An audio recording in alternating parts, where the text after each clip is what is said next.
Let's talk about one of the strangest periods in all of military history. A time during the Paraguayan War where the major battles just stopped. But the dying? That only got worse. This is the story of an unseen war. One fought not with bullets and bayonets, but with germs, sheer desperation, and psychological exhaustion. So here's the central paradox we're going to unpack. For a year and a half, two massive armies were basically stuck, staring at each other across trenches. But this period of inaction, this supposedly quiet phase of the war, was actually more lethal than many of the major battles combined. So how on earth is that possible? You see, after the incredibly bloody Battle of Curupayty in late 1866, the whole nature of the conflict just shifted. It wasn't a war of movement anymore. It was a grinding, miserable siege. And the most effective weapons weren't cannons and rifles. They were the invisible microbes in the water, the cleverness born from having nothing, and the raw terror that was whispered in the dark. So what did this stalemate actually look like on the ground? Well, after getting absolutely hammered at Curupayty, the Allied forces kind of changed their whole strategy. Their new plan was simple: use their massive naval fleet to just bomb the Paraguayans into surrendering. 4,000! Just think about that number. On some days, the Allied fleet fired up to 4,000 bombs on the Paraguayan defenses. I mean, can you imagine the constant noise, the ground shaking nonstop? It was a relentless 18-month-long barrage designed to completely shatter the Paraguayan will to fight. But here's the crazy part. For all that noise and firepower, the whole thing was a shocking failure. The reasons why are almost comical. The fuses were junk. Some of the bombs were so badly made they just explode the second they left the cannon. A full quarter of them were duds that never went off, and the aiming was often terrible. So what was the final result? After a year and a half of nonstop shelling, fewer than 100 Paraguayans were killed. It was a colossal, expensive failure. So while the bombs were failing, an invisible enemy was racking up kills with terrifying efficiency. The real killer here wasn't cannon fire, it was disease. Both armies were crammed into these filthy, overcrowded camps, which, it turns out, were perfect breeding grounds for epidemics. 2,400. In just one Allied camp at a place called Curupayty, a staggering 2,400 soldiers died from cholera. This wasn't a battle. This was a biological disaster happening inside their own walls. The numbers from that one camp are just horrifying. So about 4,000 men got sick with cholera, and 2,400 of them died. That's a 60% mortality rate. Think about that. If you got sick, you had a better than even chance of dying. It got so bad they had a 50-man team whose only job, day and night, was digging graves. A grim task the Paraguayans could actually watch from their own trenches. The psychological terror this disease caused was just immense. In the Paraguayan camp, the high command was so terrified that just saying the word cholera would cause a mass panic.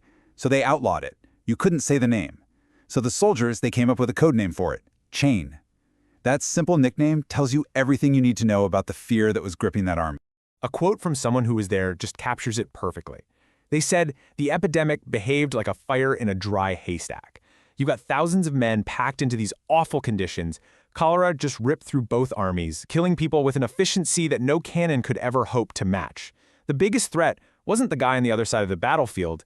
It was festering right there inside your own camp." But this level of desperation, it also sparked a completely different kind of war.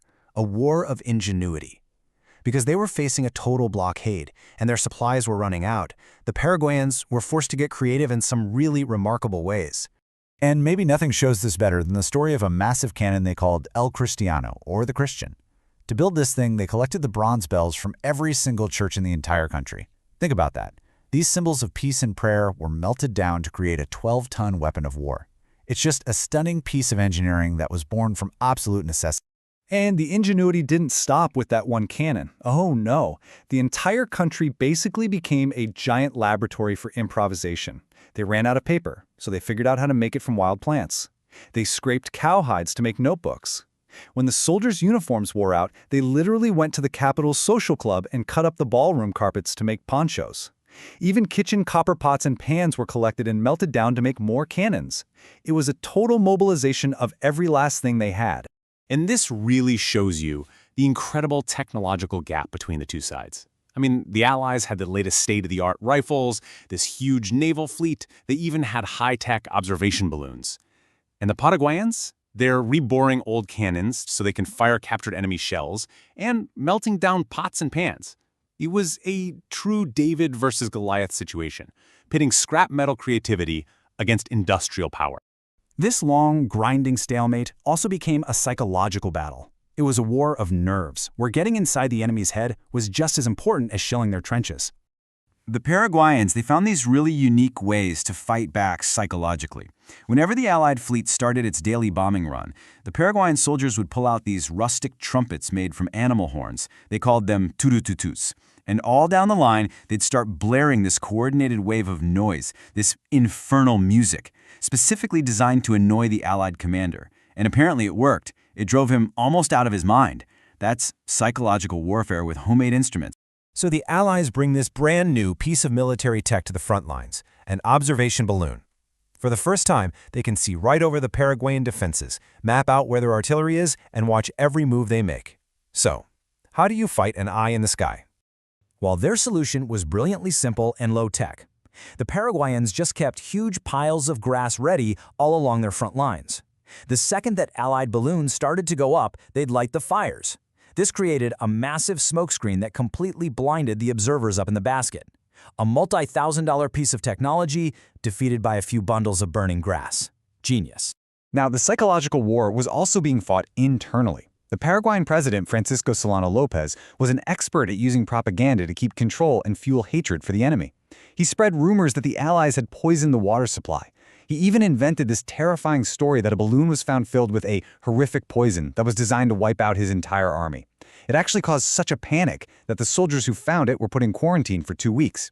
Fear was a powerful weapon, and Lopez knew exactly how to use it. So when you pull all of these threads together, the bombardments that didn't work, the devastating plague, the desperate creativity, and the psychological warfare, you start to see what this conflict had really become. It was a pure war of attrition. There's a quote from the time that just sums it up perfectly. This period of inaction was like a wound that doesn't close and gets infected. This stalemate wasn't a rest. It was a slow, festering decay. Day after day, disease, hunger, and stress were just eating away at both armies, far more effectively than any battle ever could. And that's really the heart of this story. The winner of this 18-month siege wasn't going to be decided by some brilliant military maneuver. No. Victory was going to go to whichever side could just stand up the longest under the slow, grinding pressure of disease, scarce resources, and total mental exhaustion. And it really leaves us with a fundamental question about what war really is. When a conflict demands absolutely everything from a nation, where is the real battle being fought? Is it out there on the field with a clash of armies? Or is it in the silent daily struggle against the enemies you can't even see?